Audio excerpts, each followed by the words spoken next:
Well, the Huntsman World Senior Games started out in 1987, so this is our 27th anniversary, and over the years we have grown to be the largest annual multi-sport event in the entire world for athletes age 50 and over.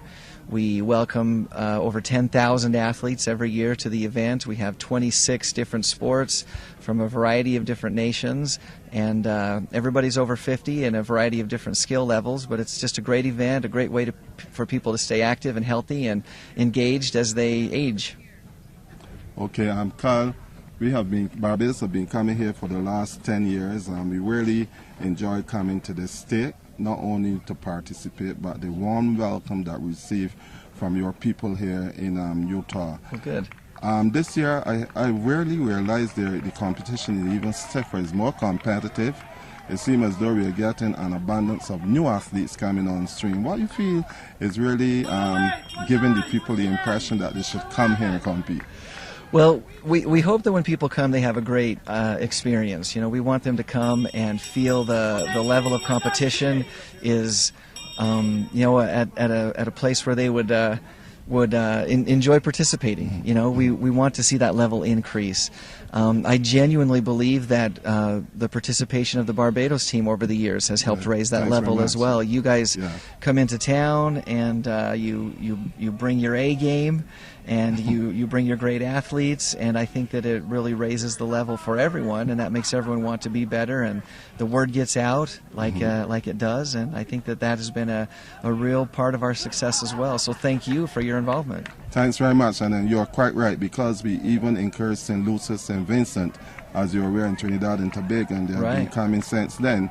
We started in 2004, but they started sometime in 2007.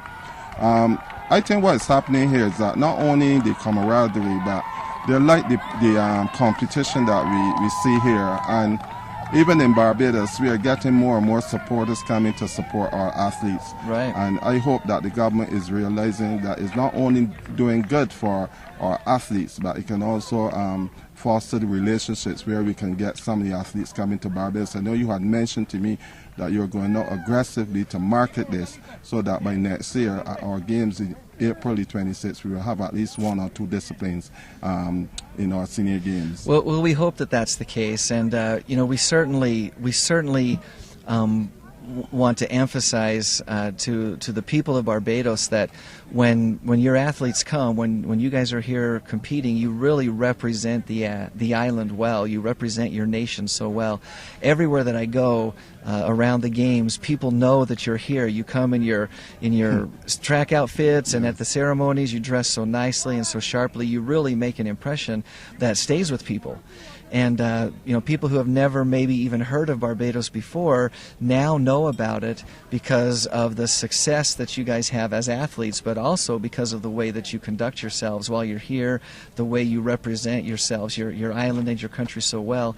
I really think in the long run, it's a very positive thing for Barbados to be here representing at the Huntsman World Senior Games. Not only are you representing well for the state of Utah, but really for the nation of the United States and for the world, because athletes from all over come and they learn about your country because of your success and your demeanor.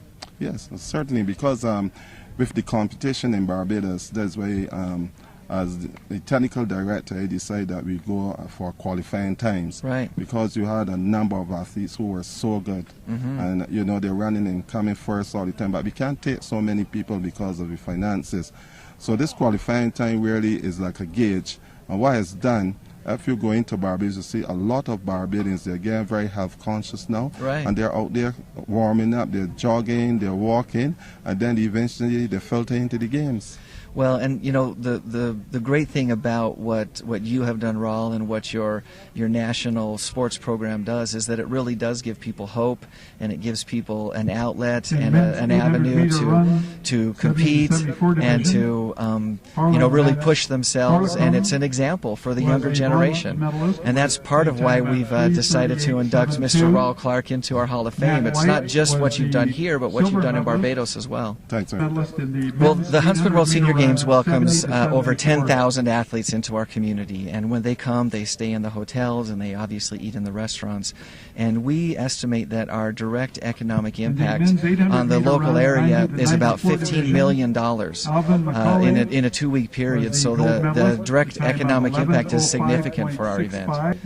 Well, we spend the whole entire year planning for the Huntsman World Senior Games. As soon as the event is over in October, we immediately start planning for the next October. So we definitely put a full year. I tell people that it takes 13 months to plan for the 2 months of the Huntsman World Senior Games. Yes, and your office never shuts. We're open year-round, planning and working on it. I guess it's a lot of work. Just looking at what is going on, 10,000 athletes is not easy to cope with anyhow. Right. And then the amount of disciplines, and then the venues and the volunteers, all these things you have to coordinate. So it's not easy. Right. Kyle, thanks very much. We always welcome you. You came to Barbados 3 times already. You know you'll be coming next year. Our games will be the 26th, and we are hoping that we can get that impetus that we were looking at, and you'll be out there marketing for us. And I know you will do a good job. So we're hoping to see you and your wife down. Sounds great. Thank you. Thanks very much. Well, I think I am a perfect example of what I talked about, where the athletes come here and make an impression. I knew about some Caribbean islands, but to be honest, I didn't know about Barbados. I hadn't heard of it. And I met your team and I met your representatives here, and I knew that I needed to get to know you better. And so I came and visited Barbados. And as you mentioned, I've been there 3 times, and I love your island nation. Yes. It's just wonderful. The people are warm and friendly. The waters are crystal clear and blue. For your snorkeling. Yes, we've been able to go on snorkeling trips and swim with the sea turtles and see sunken ships. The beaches are just outstanding. The Oeston's fish market is amazing. It's just an incredible place. If you haven't had an opportunity to visit Barbados, you're missing out, and you need to take that chance to go and visit this country. It's amazing. 327.